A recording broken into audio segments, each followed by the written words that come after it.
Black seed oil is often described as a cure for everything, a seed so powerful it became legend. But legends don't spread this fast by accident. Before it reached shelves, labels, and promises, something had to change. Black seed oil is often described as a cure for everything, a seed so powerful it became legend. You've seen the phrases, ancient, sacred, used for centuries, passed down through generations. The kind of language that feels like a shortcut because it skips the messy part. It skips the how. It skips the what changed. It skips the price that isn't on the label. And here's the uncomfortable thought. Legends don't spread this fast by accident.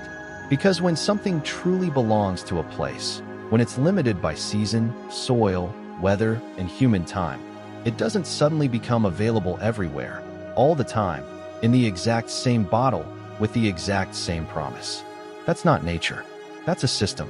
So this story is not about benefits. It's not about how to use black seed oil, how many drops, or what it claims to fix. This is a story about transformation, but not the kind you expect. It's the transformation of an ingredient into a product, a seed into a legend, a quiet tradition into a global category. And to make that happen, something had to change. Origin, what it was before it became a product. Before it was a bottle on a shelf, black seed existed as a small, ordinary thing. Not ordinary in value, but ordinary in behavior. It grew where it could grow. It had limits. It depended on seasons. It depended on labor. It depended on the kind of patience that modern supply chains don't respect. Imagine the beginning, not in a boutique, but in a field. The air is cool early in the morning, and the work isn't cinematic. It's repetitive. It's hands moving through plants. It's a harvest that can't be rushed without consequences. And the seeds, small, dark, unremarkable at first glance, don't announce that they're special. They don't look like a miracle. They look like work. In those early stages, production wasn't engineered to impress. It wasn't designed to survive months of storage, cross-border shipping, or bright retail lighting. It wasn't optimized for a consistent color or a consistent scent. It wasn't forced into a global expectation of sameness. Sometimes the oil came out darker, sometimes lighter. Sometimes the aroma was sharper, sometimes softer. That wasn't a flaw. That was reality. The oil carried the signature of time, weather, and process. Back then, black seed oil wasn't defined by marketing language. It was defined by boundaries. So in XTY, it made sense where it belonged. Inside its original context, black seed oil was not a solution. It was an ingredient, a habit, a small part of a larger life. People used it the way people use many things that are familiar, without needing to build a fantasy around it. There's an important difference between something that's meaningful and something that's marketed as meaningful. In the original context, meaning wasn't manufactured. It was lived. The oil was used alongside other foods, rituals, and practices. It wasn't expected to carry the weight of modern obsession. No one stared at a label. There wasn't a label. No one demanded that the oil look identical every time. If the batch was slightly different, it simply was. And if it worked in a certain way for a certain person, that experience stayed local. It didn't become a global claim. It didn't become a universal promise.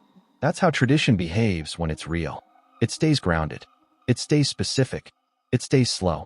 But once tradition leaves its environment, something strange happens. Context disappears, and story takes its place. NARR, how a seed becomes a story. At some point, black seed oil stopped traveling as an ingredient and started traveling as an idea. And ideas have a special advantage. They don't need to be harvested. They don't need to be pressed. They don't depend on rain or soil. They move instantly. Short phrases began to do heavy lifting. Used for centuries. A sacred seed. A cure for everything. These phrases don't explain anything, but they feel complete. They sound like conclusions. They create certainty, and certainty sells. Notice what happens when a story becomes portable. It must become simpler. Complexity doesn't travel well. The truth is too long. The process is too boring. The limits are inconvenient. So the narrative becomes cleaner than reality. And once the narrative is clean, it becomes repeatable. Brands repeat it. Influencers repeat it.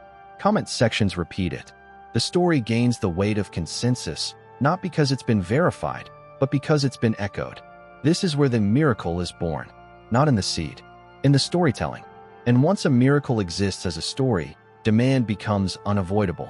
DMD the moment the world wanted it. Global demand is not curious.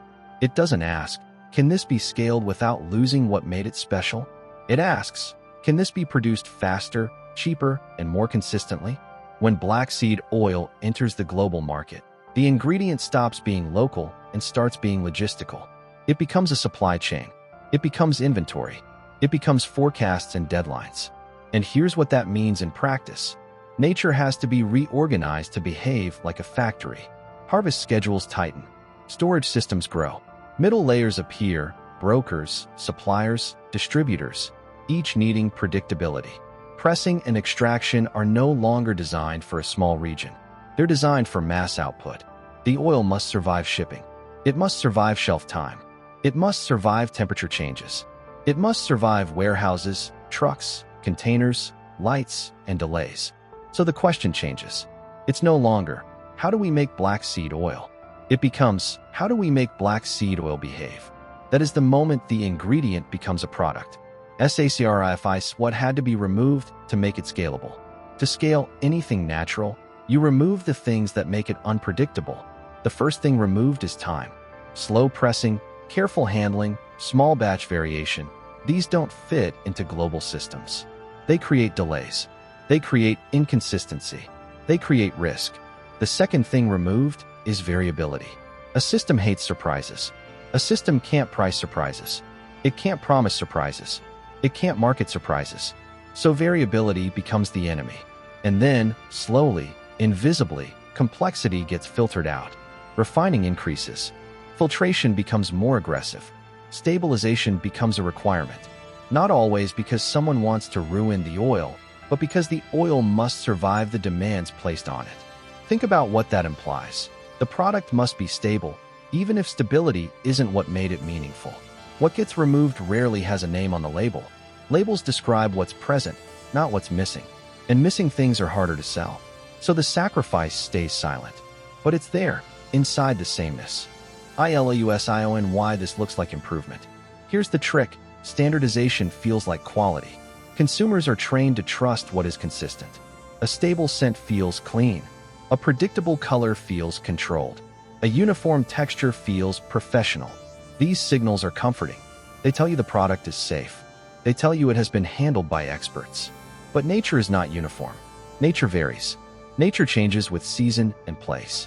So when black seed oil becomes uniform, it may look more premium, but it is also becoming something else, a version of itself that fits the market. Now add packaging, add design, add labels that whisper luxury. Words like cold-pressed, premium, pure, rare, exclusive. The bottle becomes a stage. The oil becomes a character. The story becomes the product. And at that point, the consumer doesn't buy a seed. The consumer buys the feeling of certainty. The consumer buys the miracle. Why this keeps happening. This is not a black seed oil problem. This is a systems problem. It happens to oils, herbs, teas, powders, extracts. Anything that starts as a living ingredient and becomes a global promise. The pattern repeats with different names, but the structure is the same. First, an ingredient exists inside context. Then, the story escapes context. Then, demand arrives. Then, scale reshapes the ingredient. Then, the product becomes stable. Then, the consumer calls that stability quality. And the most interesting part is this. People don't notice the change because the product still looks like itself. It still pours. It still smells like something. It still fits into a routine. The shift is not dramatic enough to alarm anyone. It's quiet enough to pass as normal. That's why it keeps happening. Because quiet changes are the easiest to accept. When the miracle is no longer needed. So what changes when you understand this? You stop asking whether an ingredient is magical, and you start asking what had to happen for it to become a product. You start seeing labels as stories, not truth. You start noticing the gap between origin and shelf. And this doesn't require you to reject black seed oil. It doesn't require you to become paranoid or cynical. It simply invites a new kind of attention, an attention that is rare in modern consumption. Because miracles are often narratives designed to replace complexity. They are shortcuts for understanding. They allow us to feel certain without doing the slow work of seeing the process. Black seed oil was never a miracle. It was a seed inside a context, reshaped by a system, and sold as a story. The next time you see an ingredient described as ancient, rare, or miraculous, pause for a moment. Ask what had to change for it to be everywhere. Ask what was removed so it could survive a shelf, a warehouse, and a global promise. If this changed the way you see black seed oil, tell me in the comments what surprised you most. And if you want more stories like this, stories about ingredients, systems, and the quiet cost of scale, subscribe. The next one is already waiting.